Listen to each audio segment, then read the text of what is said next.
Good evening, ladies and gentlemen. Please, may I introduce your Master of Ceremonies, Derek Anderson, CBE DL. Thank you.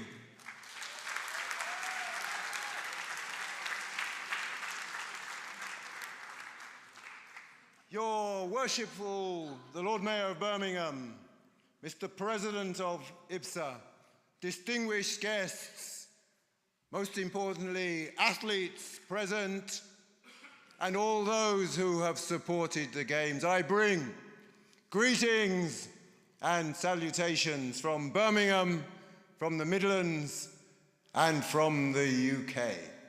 Now,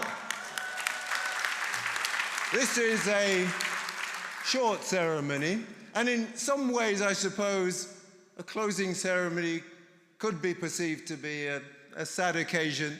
It's come to an end, the wonderful events and friendships that have been made throughout the 8 or 9 days, depending on where you've traveled from and when you arrived here in Birmingham. But I see it as a celebration, but more importantly, as an opportunity to just share some of the thinking that went into the creation of the Games, but more importantly, some of the thinking about what happens next locally, what happens next for you as athletes, perhaps in the countries you come from, and what happens next in terms of the next Games, which I know will try to be better than the Birmingham Games, and I hope it will be, especially from the learning we'll gain from the various inputs which you'll get in a short while. Now, the running order, for those of you that are interested in what's going to happen over the next hour or so, pretty simply, there are going to be a couple of speeches, and I've asked them on your behalf to keep them short, sharp, and snappy, and they will be. We're going to have, after that, a panel discussion, which is why all the people are sat up here. I'll introduce them later, and I'll ask them to give a bit of a wave as I mention the name and a little bit of background.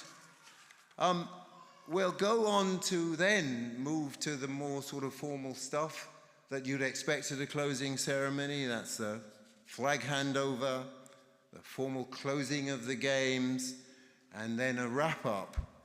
And in between that is sandwiched a surprise from Birmingham, Birmingham's Poet Laureate, to you and to the world in terms of her reflections and take on the Games and on your participation. I don't know whether I'm supposed to mention it now, but for those of you who are athletes, supporters, people who've been organising, I don't think you've been invited, Mr. Mayor. There's going to be an after party.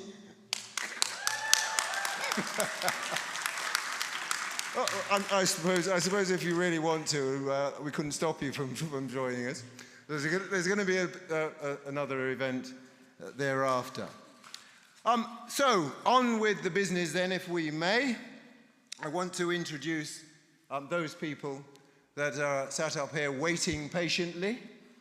And I, having been involved in lots of other games, Commonwealth Games, the Olympics in 2012 as well, I always start by saying the Games are not games without your athletes.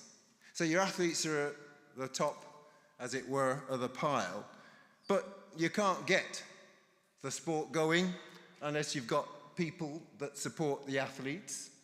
You can't get the Games going without the money to do it, and you can't get the Games going without somebody to organise. And a lot of the time those people are sort of sat in the background doing what they do, hopefully well, and we have done, I think, reasonably well, if I might say so myself, on this occasion. So I'm going to start with the athletes. The first of our athletes is Paul Ribb. Paul. Yep. Paul is a tennis player, but you've got an unusual background, haven't you, Paul? You come from banking. I do. Thank you, yes. Yeah, it comes from banking. So here we have a past banker who is now very much involved in Parshatite tennis and is... What else?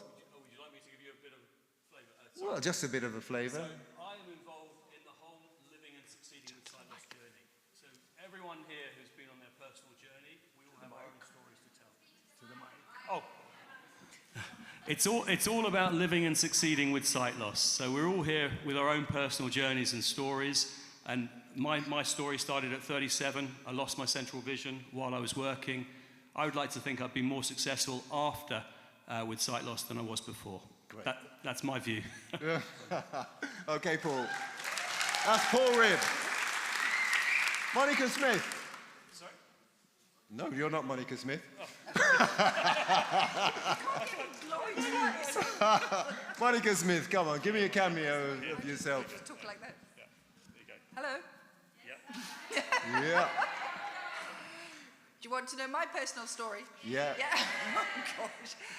I was born with retinitis pigmentosa, so I was the eldest of 4 kids, and my mum didn't really realise there was anything wrong with me. She just thought I was a clumsy little kid. It was only when my sister was born that she realised that there was something wrong with my eyesight.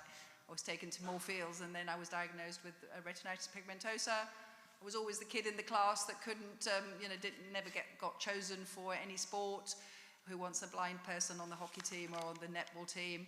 So I didn't really do any sport until my 40s, when I sort of went on a tandem bike ride, and then after that I thought there must be more out there, and then I discovered blind tennis, and I absolutely hooked on it, and very, very, as Paul said, I've probably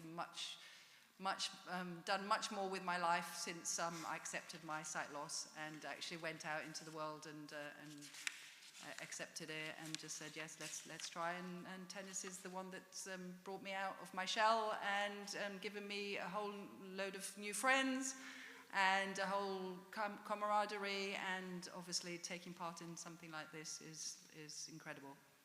Yep. Monica Smith. Can we move on to Grace Hobbs? Grace, no, just before we do that, Grace is, I hope you don't mind me telling everybody, you're 19, aren't you, today? You're 18 in the... You're 18 in the UK, but you're 19 back home, aren't you? What? You're 18 in the UK, and you're 19 back home because you're 12 hours ahead of us in Australia. So, happy birthday to you! And what a birthday present. I understand you've won 2 gold medals. Well done, well done. So, just a quick cameo, if I may, and I need to speed your cameos up or we're going to use all of the time with cameos, folks. Very quickly. Just tell us who you are. I should clarify, I am 20 at the moment. I'll 20? be 21 when I Oh, okay. Well, look, I'm sorry I've stolen 2 of your years, but you'll thank me in another 20 or 30 years for doing that. Yep. So, my name's Grace Hobbs. I'm from Australia in Sydney. I have Usher, which is a deaf blindness condition. I started blind tennis just before 2020, and we all know what happened in 2020. The world shut down, and then I came and then started back up, and just been playing blind tennis ever since. Great. Put your hands together again for... So those are our athlete reps on the panel. I said before that these things can't work without volunteers, and we've been fortunate to have some 400 volunteers that have been in and around the system helping you out. You've seen them all. 10,000 hours of volunteer activity. 10,000 hours of volunteer activity it's taken to make this work. And so, for our volunteers, we've got Janice Wallace. And we've got Armin Shiragi. So, Janice. Janice, don't make that mistake twice. Oh, okay, I won't. Okay. And Janice. I'm 21. Well, I tell you what. You can be 18 this evening if you like. How's that? I've given you another 3 years. Janice. Yep, what have you been doing, Janice? So I've been volunteering at the tennis for the last 5 days with my lovely husband. I'm also visually impaired myself, and I run a tennis club in South Yorkshire, a visually impaired tennis club, and my husband and I run it together. I'm a B2 player, but obviously not good enough for these games, but don't worry. One day. Yeah, we've loved being here. My husband and I have been here the last 5 days. And Armin? Yeah, I don't really have any cool stories to tell like everybody else. So I was bored at home, and so they wanted volunteers, so I signed up. So yeah. Great. Thank you. Our volunteers. And then, of course, those people that support behind the scenes, the advocates and the practitioners and the funders are represented here tonight as well. Darren Harris. Hey. Darren, you've been on the local organising committee. Yeah, so I've competed at 4 of these World Games before, going all the way back to Quebec in 2003. And I think they thought it'd be useful for me to add some insight into this Games. Right. Elena? I'm Chief Exec of British Blind Sport. Myself and Sally, who you'll be meeting later, were the crazy ones who said, yeah, let's do this. And I've been involved in blind and partially sighted sport for 13 years, and my passion for making a difference never changes. If anything, it gets stronger. And this Games has been a real pinnacle. Thank you. Fantastic, thank you. And last but not least, Martin Winfield. Thank you. So I'm Martin. I'm here on behalf of RNIB, who are the lead sponsors of the Games, and our role really is to show the public what blind and partially sighted people can do rather than what they can't, and also share all the kind of events details with the blind and partially sighted people in the UK, and we couldn't be prouder of being involved in such wonderful Games. Thank you. Now, I'm going to be back to them in a short while because I've got a series of questions that I'm going to be asking 3 or 4 of you. And, but in the meantime, as they say, and in between time, may I go back to the original agenda? I've bent it just a little because I thought that we ought not have too many people sat here just looking out at you whilst others are speaking. But if I may take a slight diversion to bring to the stage a couple of people who are going to give us welcome and thanks. The first being the worshipful, the Lord Mayor of Birmingham, Councillor Sharman Lal.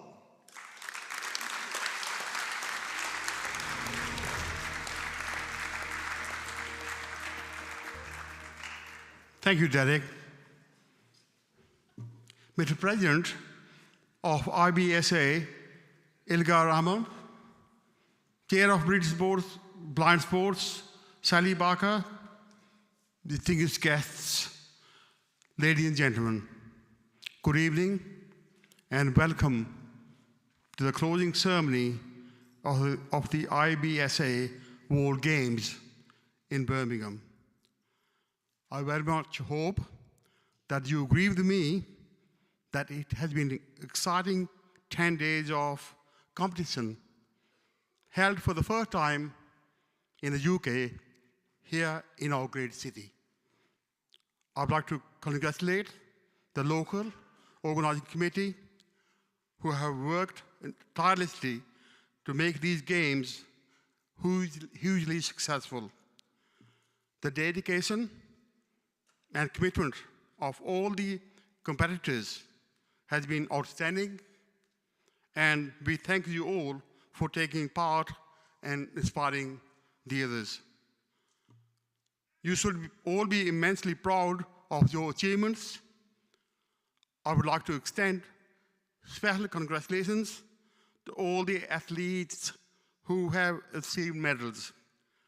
I would like to say to anyone who didn't get a medal this time, please keep trying, and I'm sure you will get your medal next time.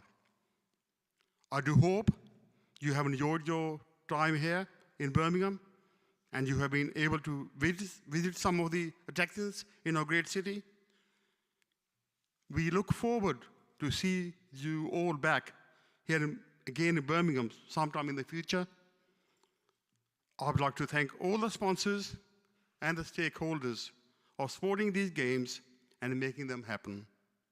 Finally, I would like to say a very big thanks to you, all the volunteers, for their hard work throughout the games.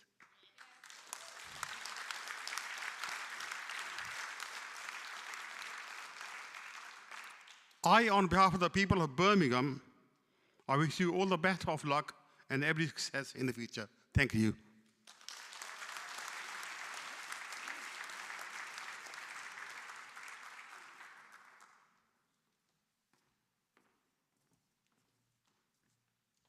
Thank you very much, Mr. Mayor. Lord Mayor. Next up, we have the Director of Venue and Events from the University of Birmingham, Melaine Stanley. Melaine has been a fantastic supporter of the event, and without her, you wouldn't be sitting here tonight. We at the university have been delighted to have hosted 5 of the competition sport on our campus and to be the official athletes village. It has been an absolute pleasure and privilege to meet and support and be inspired by such brilliant sports people and sport lovers from across the world. We hope this event has shown that we are campus for all, but we have also learned that what we do today is never good enough with regards to accessibility. Thank you to our partners. We've made friends, lots of friends during these games. Thank you to the athletes, spectators, and everyone involved for making this such a truly enjoyable event. We believe that events like this creates a fantastic legacy for the city and beyond. And then I've got just a couple of fun facts for you, because we have served 2,400 kilos of scrambled eggs, 9,720 fried eggs, and we have served 9,360 slices of cheese, which is the same amount that McDonald's serve every 2.5 minutes across the world. So on that note, thank you very much, and thank you to the athletes for being inspiring.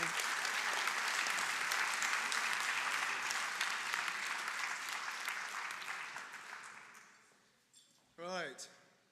Now, we move to an interesting part of the evening where we just have a bit of a chat around the legacy we expect will grow from the event finishing here in this country, but perhaps providing opportunities for others, locally, nationally, and internationally, to get involved in sport, particularly those communities that engage with people who are blind and have visual impairment. I started by saying the athletes are most important, and I think I want to start with the 3 of you first in terms of getting your take on what difference the Games has made, but more importantly, what difference you think it will make to others in future Games, etc., particularly from the experiences you've had that have been inspirational and supportive. So, you can. Well, it's firstly extraordinary to be here because I was playing visually impaired tennis 15 years ago, and I actually chose tennis because it was the least violent of all the visually impaired sports. But after this week, I actually feel like I've been through the ringer with Mike Tyson. But no, in all honesty, the journey for obviously these games and to see them growing and adding sports is very exciting for everybody. And we would want to see more sports coming in. It's a shame it took 15 years for tennis to get here, but we're here now and we're staying, and we're really excited about the growth of the sport and the countries that have come to compete. And the testimony here on the panel, I don't have a medal this time, but everybody else does. And the fact that I've been competing for 15 years and couldn't get a medal makes me really proud, because it means the standard has just gone through the roof. And now I'm going to hand over to the gold medalists and the silver medalists. So, Monica, I think you're on. Well, for me, as I said before, I started my tennis journey very late in life. When I heard that it was going to be 2023, the IBSA World Games, I thought there's no way I'll be in my Zimmer frame by then, but I am actually here. But the great thing is that people like Grace here next door, who's in 20, that's when you should be playing tennis, not when you're in your 50s. So we want more Graces to grace our presence. There you go, very good. Good one. And get more young people into the sport, because I don't know if anybody was at the tennis. We are older. There's very few 20s and 30s. It's mostly 40s and 50s, and we need the next generation to come through. So I hope if there is a legacy from this games, it is that we get the younger kids involved in sport. Great. Yeah. Great. So that's a message to future organisers: get the younger kids involved. And so that's a nice segue to our double gold medalist, who's still 18 in my mind. Go on, Grace. It was like, so blind tennis being in the IBSA Games for the first time was something that it was amazing for me, like knowing that a sport that I played could be played at a level like the Olympics, but for blind people, and being able to see the different ages of people, like they come in to play, even though they may not be able to play against people that are younger, but still able to get out there, play. I hope that continues, even with the younger generations coming through, still seeing how older people who maybe lose their vision later on to come through as well. Great. Right. So my takeaways from that: get the younger people involved. Never too late to start. Never too old to keep going. Yep, those are our athletes' comments. So those should be at the top of the list in terms of objectives for the next organisation. Okay, let's turn to our volunteers. Now, I'm sure you've had a wonderful time. What are the key messages you want to leave us with in terms of getting more volunteers involved and enhancing the experience of taking part in games like this? You want to go first? Okay. Well, for me personally, as a visually impaired person and volunteering, for me, it's been a magical experience. And anyone out there, this is the first time I've ever volunteered for anything in my life. And it's been the most rewarding. I've watched some amazing tennis this week. It's just phenomenal. But to be a volunteer, to be helping other people with sight loss, and just the tiniest little things that can help. And anybody try volunteering. It's the most rewarding thing you could ever do. And this is not going to be my first time that I'll volunteer. I want to know the next time I can volunteer. Fantastic. I want to keep doing it. Lovely. Fantastic. Ami. So So, you know, volunteering, especially at such an event such as this, allows you to actually talk and interact with people who you would possibly never meet in your life. Is one of the things that we might take for granted, but being able to see different people from different cultures, interacting with them and just helping them around feels very satisfying to me personally, and I'm sure other people who might find themselves in my place by volunteering would also find it as satisfying. Right. Great, great, great, great. Now, to our funders and organizers, I want to ask the question, well, you must have had a reason for supporting us and for funding us. Did you get what you wanted? But more importantly, what lessons and messages do you take away from these games that will inform your thinking about either funding or organizing or getting involved in organizing future games? And maybe if I can start with Elena. For me, when we said that we wanted to do this, I had a conversation with a friend of mine, and many of you might know him, Dave Clark, who is the Chief Executive of the British Paralympics Association. And Dave and I talked about having blind and partially sighted people at the heart of everything that we do. But that also, we didn't want the pity vote, and I'm sure some of you have heard that sort of comment before, but actually we wanted to show sport and celebrate sport, and that sight loss was secondary. So in my mind, I always thought what we ought to do is showcase the possibilities. I think that was an expression that I've thought for many times, is showcase what the possibilities for people being able to volunteer, athletes at an elite level, and the spectators to come away and think, I wasn't even aware that that was possible, and I'm really pleased and happy that I've seen what I've seen today, and I'll think differently. I nearly cried a minute ago because Janice is 21. 18. I asked Denise before, when we were just sat on stage, and Janice and I have only just met each other, as somebody who is visually impaired, how did the experience feel? And did you feel valued? And she said she did. I hope you don't disagree with me now, that being quite embarrassing. But I think that's what's really important, that every person has a value, and you are valued as volunteers. The volunteers are valued, and our spectators are valued too, because we've had over 5,000 people come and watch these games, and that's amazing. And we've streamed to many countries, and we've had tweets from even the Lionesses from that. I'm not sure if you're aware of that, everyone, but you know, it has been phenomenal what this Games has been able to achieve. So showcasing possibilities was at the heart of everything that I wanted, alongside blind and partially sighted people being at the heart of everything we do. And yes, I think we've achieved both. Great, great. Thank you. Darren, you've been involved in the local organising committee, which are the people that do all the work, whilst the groups that I sit on do all the talking.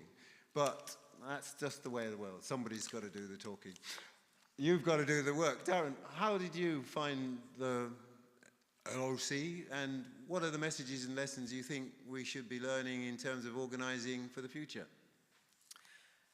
I think having competed at all of these games before, you never really appreciate what happens on the other side of it. You know, you turn up and you hope that everything just goes seamlessly like clockwork, you know, in terms of the accommodation, the transport, and all of that. And I think all the reports I've had back from the people I've spoken to is that, you know, we delivered on that, and pretty much everyone I know has had an incredible experience in terms of the athletes, the volunteers, and the spectators.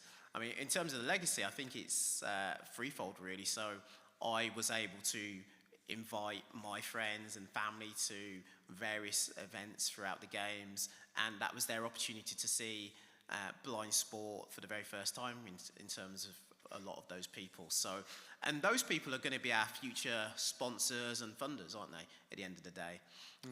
Speaking to the volunteers, and there's Rory here tonight, if you want to stick your hand up, who told me that, you know, he really wanted to stay involved in in disability sport, maybe blind sport specifically. And I know, again, the volunteers might be the people who are going to be the coaches or administrators in the future. And then finally, I suppose, the athletes. I think what we've heard from Paul and Grace and Monica is that, you know, sport truly is for all, doesn't matter what your age is, and also that the variety of sports that we're now making available to people gives people far more choices in terms of what they can participate in, because not everybody can be as good at football as me, I guess. Yeah. Great, thanks. Thank you, Darren. And last but not least, I was going to say the purse strings and one of the major funders of the event. Without you, it simply wouldn't have happened. So thank you very much for that. Martin. Thank you, Derek. Martin. I mean, we're one of the just one of the funders, but it's absolutely on mission for the Royal National Institute of Blind People to showcase what can be done.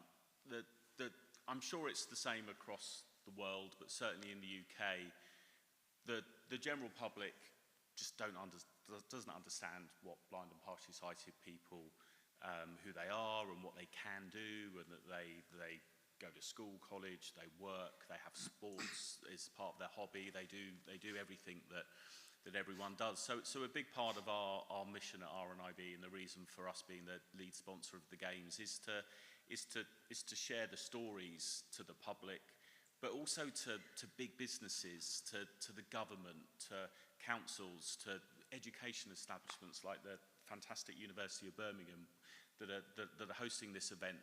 And it's all about education and showing, like I said before, showing what blind and sighted people can do, the expertise, the dedication, the hard work, the skill.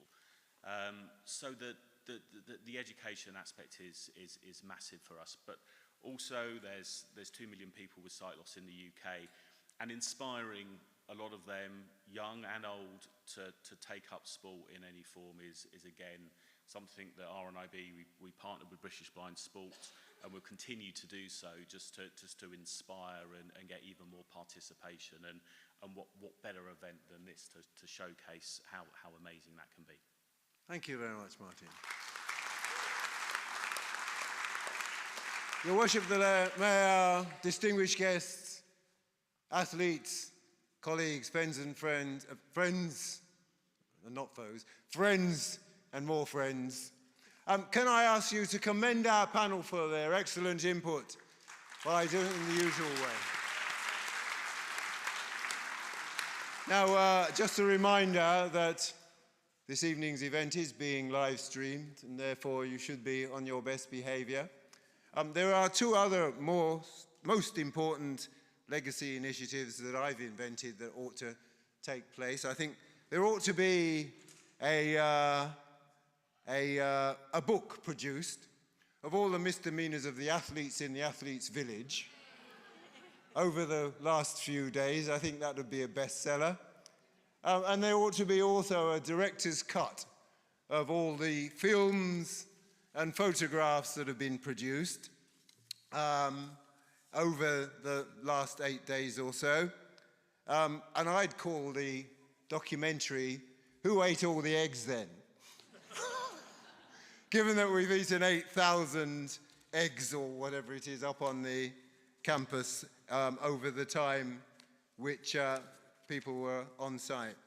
And you'll notice that there's been some excellent visuals that have come through as we've been speaking.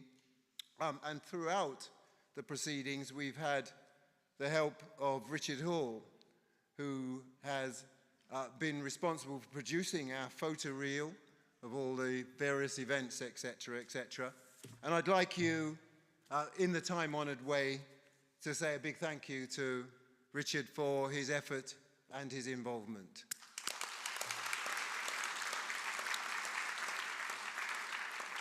Right, let's move on, and move on swiftly. I said to you earlier there is a wonderful surprise, which is coming our way, or coming your way.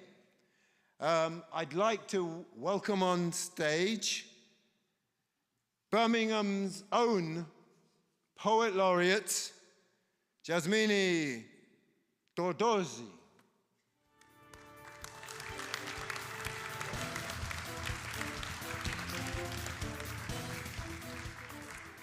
Jazz, I know you like to be called Jazz. That's correct. Step to the microphone. Hello.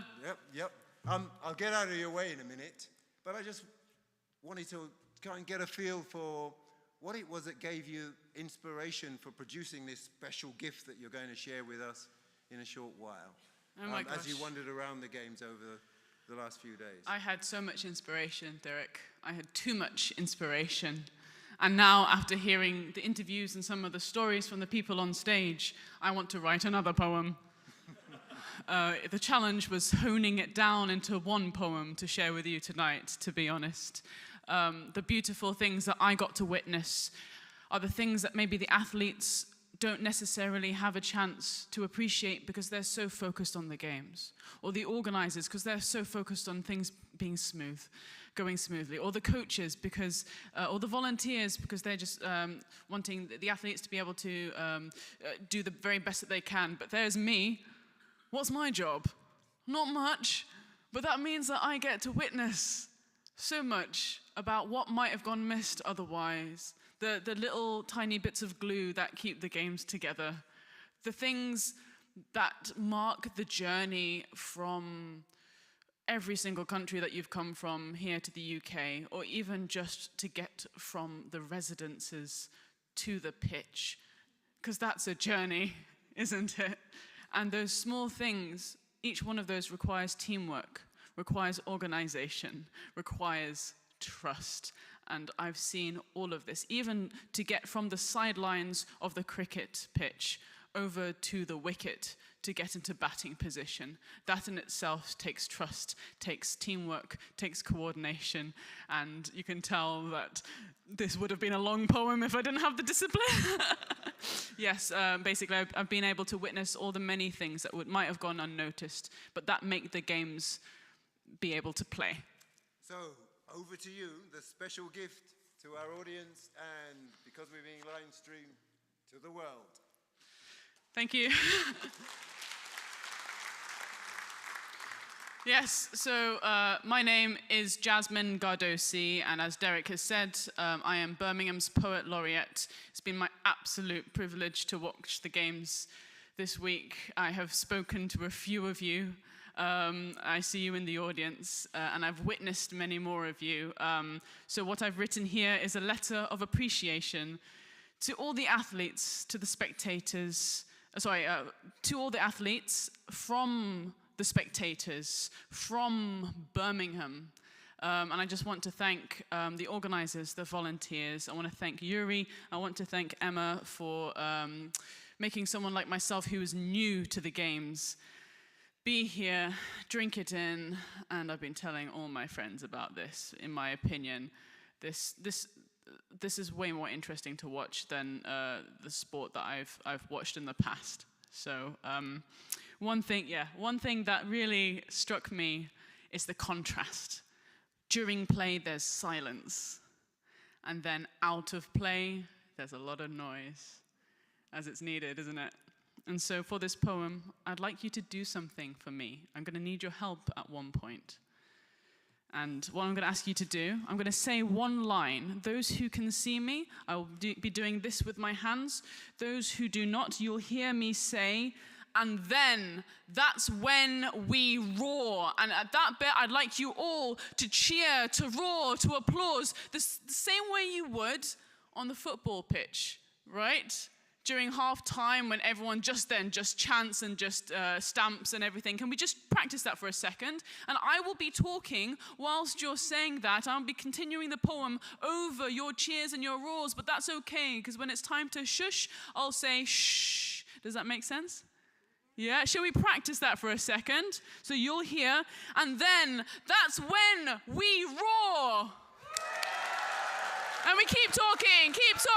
Yes, excellent. And I'm going to say the poem. Keep saying the poem. Excellent, you're doing a fantastic job. And then I'm going to say shh. Perfect. I think we've got this. All right, here's the poem, everyone. I hope that you enjoy. Shh. Quiet, please. Quiet while in play.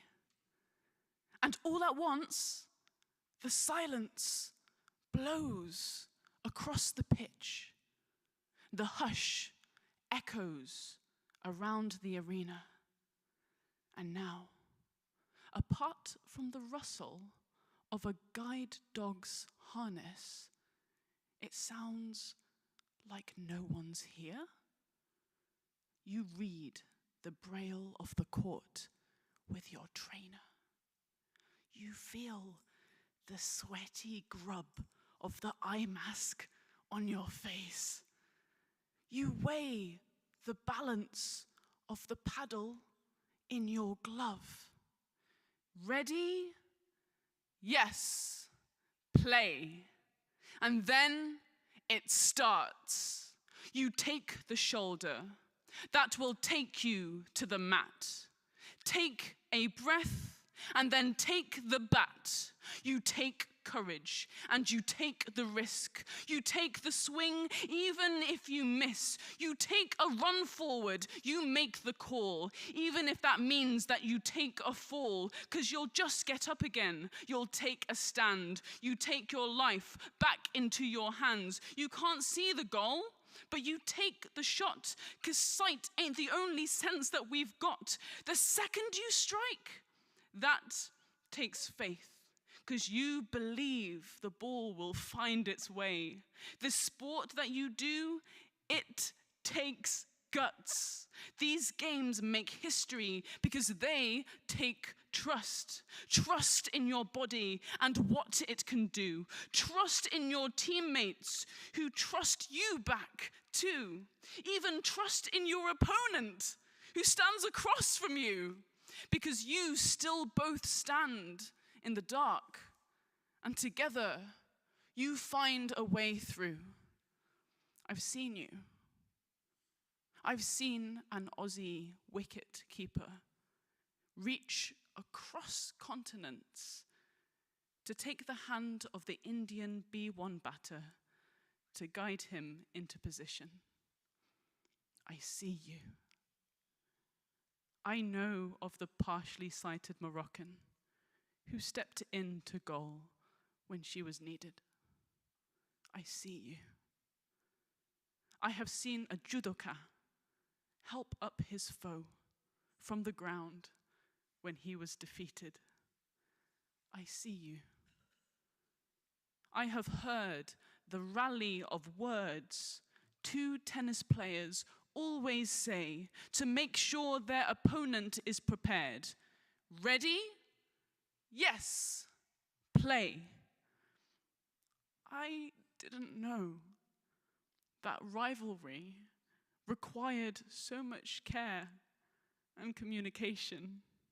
Competing in these world-blind games is cooperation across nations. 60 countries finding one universal language to look out for each other, to help, to support. Yes, there are medals to win, but the true prize is the cause of blind sport. And hearing you all speak this common tongue makes me, the poet, almost speechless today. I'm stunned into silence, which is just as well, because we're still in play. And it's so quiet in here, almost like there's no audience in the arena, almost like it didn't happen, like we haven't seen you. But then the point is won. The goal is scored. The full-time bell rings. And then that's when we roar. We stamp in the stalls. We clap. We cheer. We make it clear that we are here. We're listening. We're watching. We're taking notes. We want you to know you're not playing alone. Shh. of athleticism may happen in the dark, but this is a totally different ball game you've shown. We need to learn the rules now, and even if we don't see the path, we take this step together into the unknown. Thanks to you, we see sport differently. We witness your strength. We walk with you into a future we don't see, but sense. Thank you.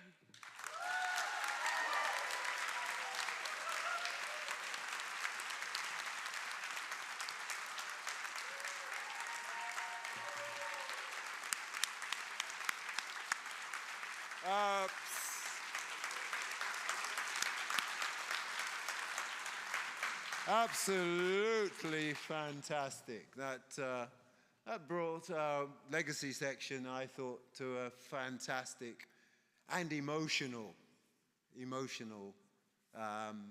crescendo.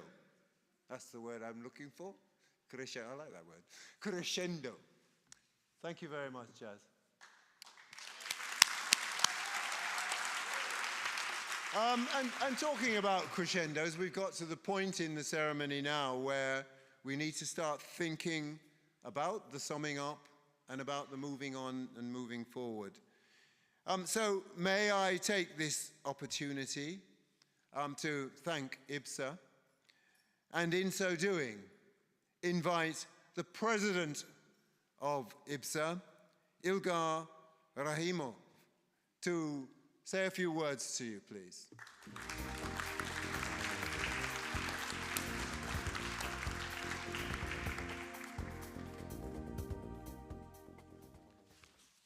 Thank you. It is too hard to have a speech after Jasmine. Thank you. So, dear friends,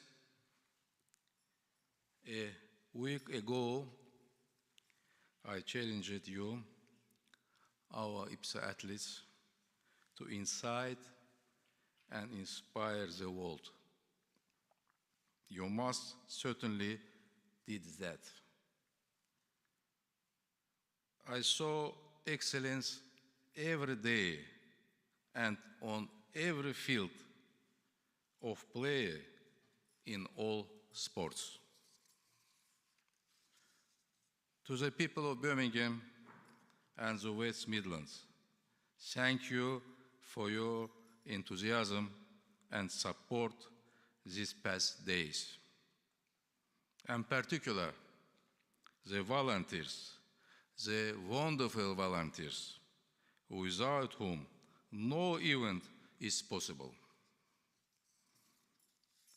I want to extend special thanks to the University of Birmingham, Birmingham City Council, and the lead sponsor, the Royal National Institute for Blind, together with the International Blindfold Foundation and Sky Consulting. A very big thank you. I am told by many of you, our athletes, that once event comes to its end, you start thinking of the next. Just before these games, we asked our IBSA members about possible hosts for the next World Games in 2027. I can report that in the last days, we already have serious interest. We hope to make an announcement early in 2024. Dear IBSA family, for the first time during our games, elections were held for the athletes' councils. It is very important that athletes will be represented of the IBSA board and will take a part on the governance. I thank all who supported organizing these elections in short time. I congratulate all of you on this success. Our Secretary General will announce the results of the elections soon. I have saved my final thanks for British Blind Sport, and his chairman, CEO, and the whole of their team, whose dedication and commitment has been outstanding. IBSA owe you all our respects for your efforts over years, not just the last few days. Finally, athletes, let me wish you every success for next year in Paris. I know you will now dedicate your time and energies to meet your potential and make your families and IBSA proud. Thank you.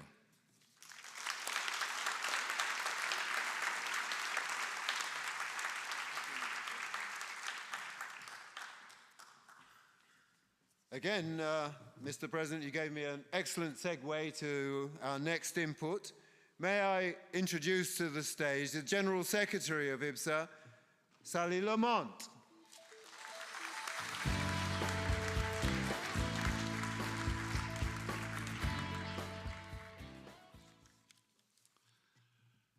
There were 5 candidates to stand for the athlete representative. The first one was Daniel Powell, Great Britain, Emanuela Masura from Greece, Ilham Zakiev from Azerbaijan, Ida Kaupila from Finland, and Sela Odiamambo. 3 candidates were chosen. We did the elections in both Birmingham and Coventry over 5 days. We had about 35% voting, which was quite good for us. And the 3 candidates that were chosen, who will form the first athlete council, and the chairman will be on the board as a athlete representative. So the first ones are Ida Kaupila from Finland, who's a goalball athlete, Sela Odiambo from Kenya, who's also a goalball athlete, and Daniel Powell from Great Britain. Thank you all athletes who actually voted, who helped us to make this choice, and we're sure it will be a very new step and a good step for IBSA to have an athlete representative on our board. Thank you.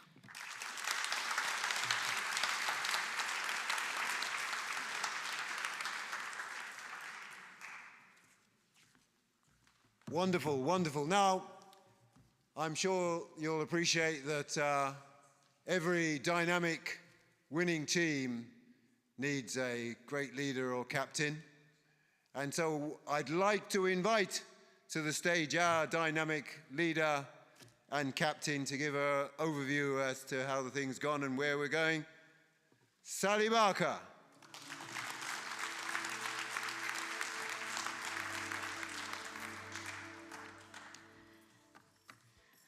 Lord Mayor and all our distinguished guests here tonight, and those watching us from Coventry, good evening.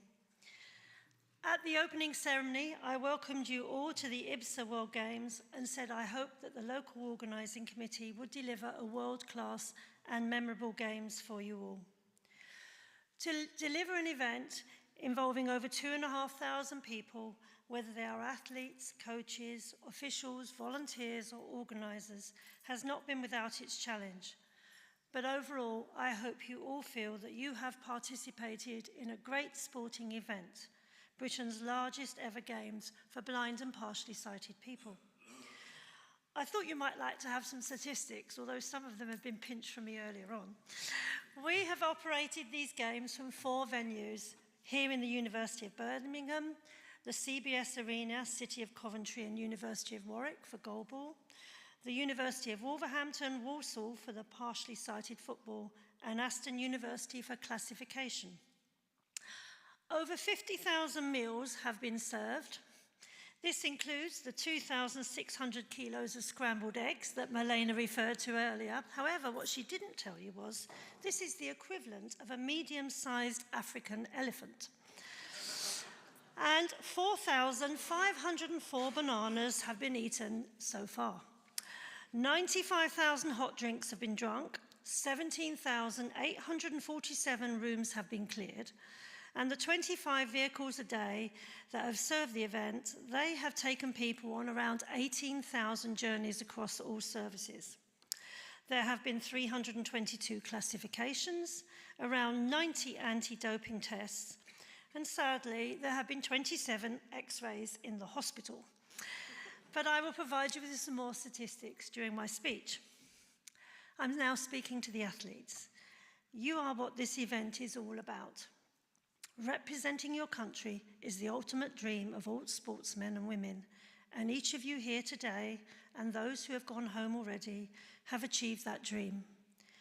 Over the past few weeks, you have demonstrated your skill, dedication, and hard work on the world stage, and have become a source of inspiration for the next generation of sportsmen and women, and we are all very proud of you. I congratulate everyone who has taken part, and especially those who have been awarded medals and qualified for the Paralympics in Paris next year. 800 medals have been awarded in 97 medal ceremonies following around 1,000 competitive events involving athletes between the ages of 12 and 74. However, it's important not only to look at the performances and results, but also to look behind these last 10 days and see how you were able to achieve your dreams and to say thank you. You have been supported here by a group of world-class coaches, officials, and classifiers, all of whom have been equally dedicated to their roles, and I would like to thank them for their contribution in making these games a success. To our wonderful volunteers, I say a big thank you for the part you played. You have worked tirelessly, always with friendly smiles on your faces, and often volunteering for longer hours than planned. And as Derek said earlier, you've given us over 10,000 hours of volunteering. We sincerely thank you for your great contribution.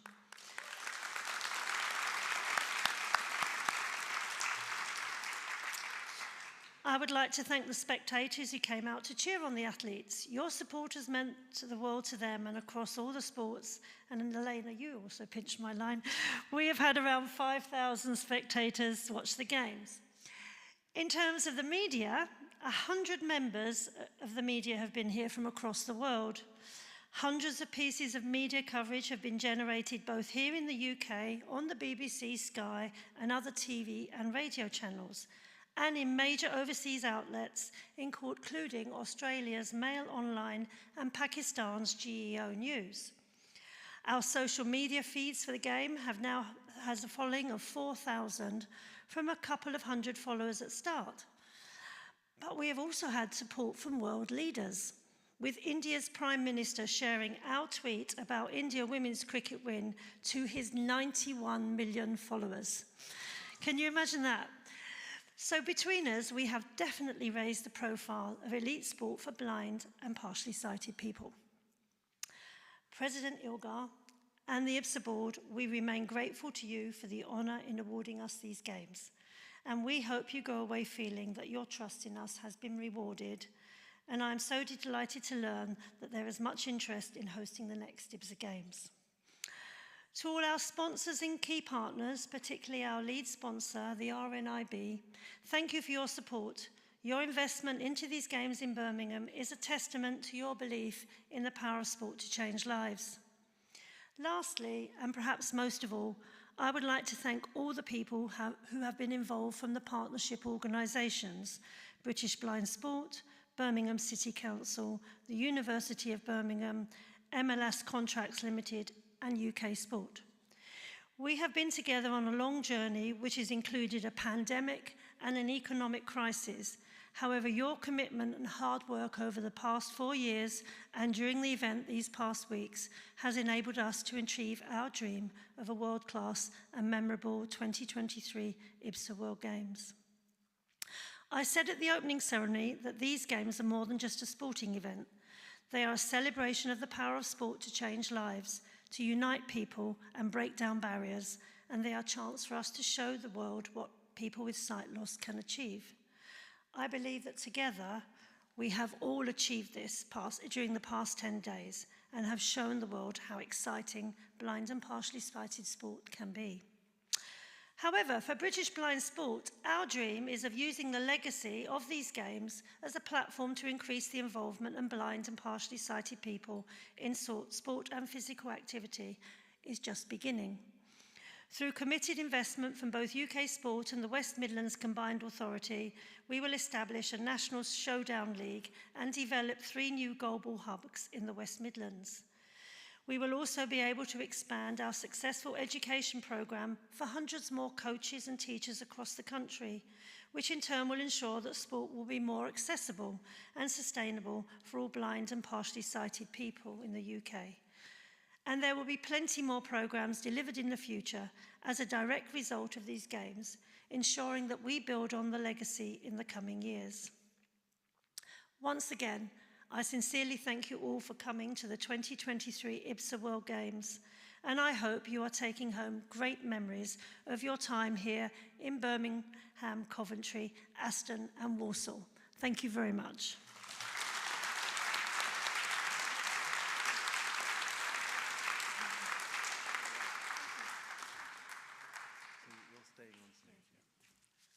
So we come to that moment, and this is a sad moment, I have to say, where I suppose we need to pass the baton on from Birmingham to the President and on to the next games. May I invite back on stage His Worship the Lord Mayor of Birmingham and the President of IBSA to help us with the transition from Birmingham to the next.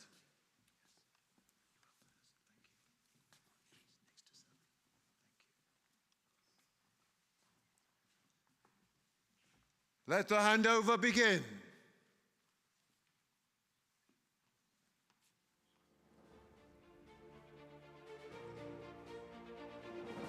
On stage is the representative flag of IBSA.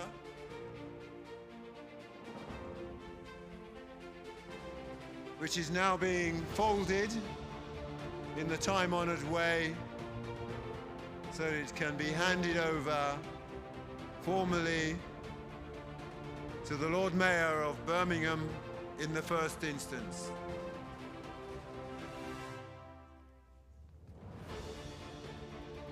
The Lord Mayor receives the flag and passes it on to Sally Barker, our leader and organizer in the UK, who in turn passes the flag and all that it represents to the President of IBSA.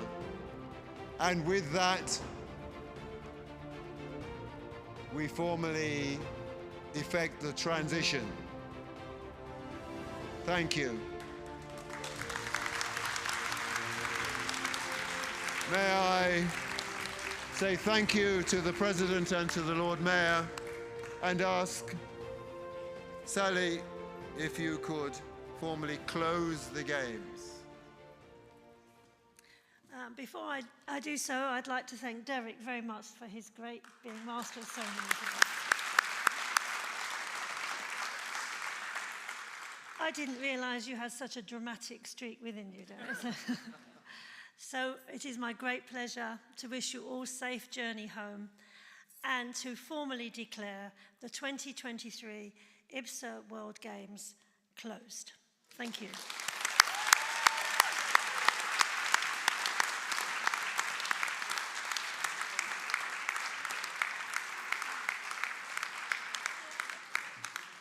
It says on my script that I ought to do summing up, but I think that most of the things that have needed to be said have already been said. But the more important thing for me, as I see it, is for the photographs to be taken, for the various people to just shake hands and part company in that respect. But for those of you who have the appropriate accreditation and certification, to look forward to the after party that's going to be led by DJ Pervez Hussein. And if any of you have any special requests or tunes, then I'm sure you can sidle up to me. I'll write them down and pass them on for you from wherever they come. All that's left for me to do is to thank you all once again, thank all of the sponsors. Many have been listed thus far already, and to wish you not just a safe journey home, but a grand and fortunate future. Goodbye.